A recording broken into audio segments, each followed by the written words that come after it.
araba ye septembre kalo tile wɔɔrɔ san 2023 aw bisimila mali kunnafoni jabarani kan bamanankan kunnafoni kɛnɛ kan.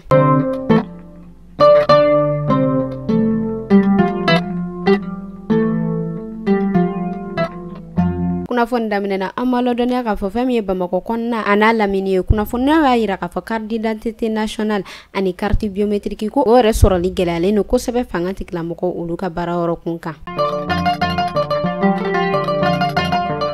Mutaka Sumare kunnafoniyaw y'a yira k'a fɔ ko SNCC ko ale yɛrɛ kɔni kɛla o secrétaire général ye u tilala tun k'a yira k'a fɔ ko maa minnu u kan di ale ma ko o yɛrɛ kɔni fanga bonyana kosɛbɛ ko o yɛrɛ kɔni fanga bɛ taga 100 sigi la 70 ɲɔgɔn kɔ la. Jamana ɲɛmaa kalata min ni o yɛrɛ kɔni kan ka kɛ san 2024 nata la kunnafoniyaw y'a yira k'a fɔ ko force alternative ale ɲɛmaa ni a bɛ wele ko Modibo Sidibe ko ale yɛrɛ kɔni ye munumununi kɛ munumununi min yɛrɛ kɔni kun ye politique munumununi ye ni a y'a kɛ septembre kalo tile fɔlɔ fo ka taa se septembre kalo tile 3 ma san 2023 kɔnɔna na yala in o yɛrɛ kɔni kɛla bafula bɛ ani a marabolo caman na kunnafoniyaw olu y'a yira k'a fɔ ko yala in kɔnɔna na ko mɔgɔ caman ko olu yɛrɛ kɔni bɔla ka force alternative ɲɛmaa ye a yɛrɛ kɔni kun bɛ a ka yala kɔnɔna na yala yɛrɛ kunba yɛrɛ min ye o de ye jamana ɲɛmaa kalata min kan ka kɛ san 2024 kɔnɔna na o ɲɛsigili ye. Malnutrition kunnafoniyaw y'a yira k'a fɔ o yɛrɛ ɲɔgɔn ɲɛlen don kosɛbɛ Tɔnbuktu marabolo o kɔnɔna na ani Bandiagara kunnafoniya min ni a yɛrɛ bolo dɔgɔtɔrɔso ɲɛmaa olu yɛrɛ yɔrɔ walasa wulikajɔ bɛ se ka kɛ cogoya min na ka nin baloko dɛsɛ in ko o kɛlɛ ka bɔ kɔrɔnfɛ jamana kan.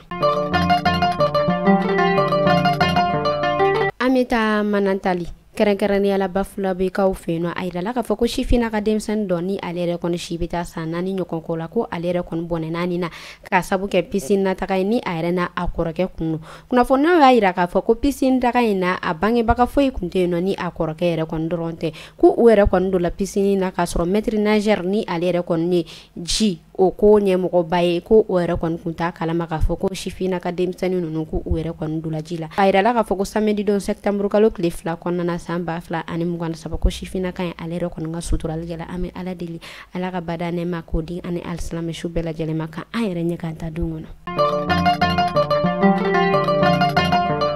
Adama Ben Jarani ale yɛrɛ yɛrɛ woro ɲɛmaaba ye a yirala k'a fɔ ko fanga tigilamɔgɔw olu yɛrɛ kɔni ɲangini da ale kɔ kan ɲangini min ni ale yɛrɛ kɔni sela jamana sɔrɔliko dɔ la ani fɛn min yɛrɛ tɔgɔ ye ko cybercriminalité o yɛrɛ kɔni kɛlɛli ye.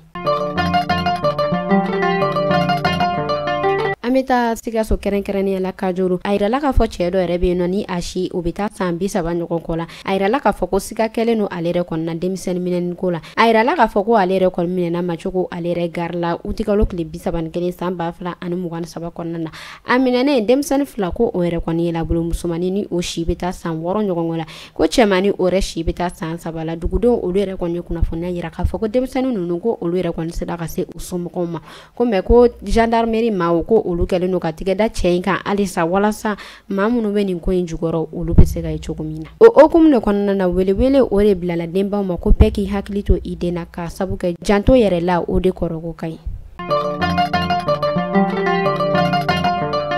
An bɛ segin ka na an ka faba kɔnɔ Sotiba 3e point kunnafoniya y'a yira k'a fɔ ko cɛ dɔ yɛrɛ bɛ yen nɔ ni ale si ni o bɛ taa san 30 ɲɔgɔn kɔ la ko ale yɛrɛ kɔni bɔla a ka mobili kɔnɔ ko o jɔ pont camancɛ la k'i fili 3e point o yɛrɛ kɔni kɔnɔ k'a yɛrɛ kɔni binyɔrɔ ko o yɛrɛ kɔni taara bɛn kabakuru jalama ko a ma bin ji o kɔni kɔnɔ ko i kun bɛ to pont ko sanfɛ ka cɛ in yɛrɛ kosɛbɛ an bɛ Ala deli bada nɛɛma Ala k'o di ani alisilamɛ su bɛɛ lajɛlen ma kan an yɛrɛ ɲɛ k'an ta don kɔnɔ.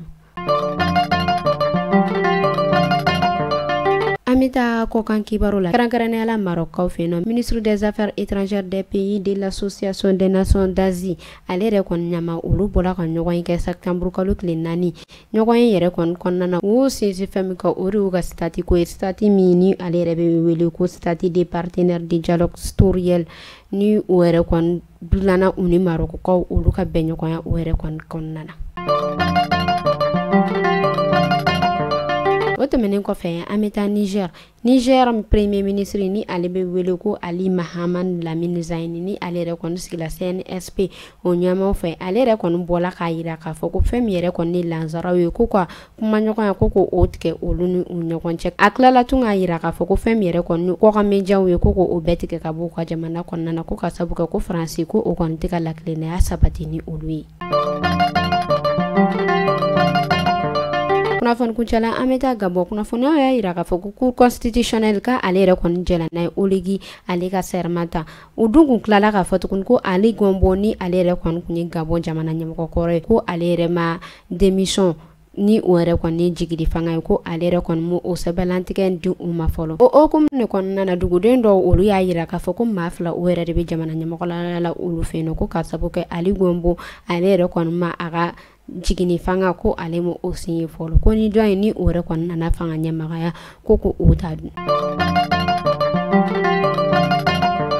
Ni ne kun bɛ dansigi kɛ bi kunnafoni na ni e maa o maa i bɛ fɛ i ka yɔrɔ o ka lakodɔn n'i bɛ fɛ i ka feerefɛnw ka lakodɔn n'i bɛ fɛ i ka foli o ka bila an ka kunnafoniyaw duguma i b'an wele numéro damadɔ in na 75 71 50 31 ni ne kun bɛ dansigi kɛ bi kunnafoni na aw k'an bɛn siɲɛ wɛrɛ.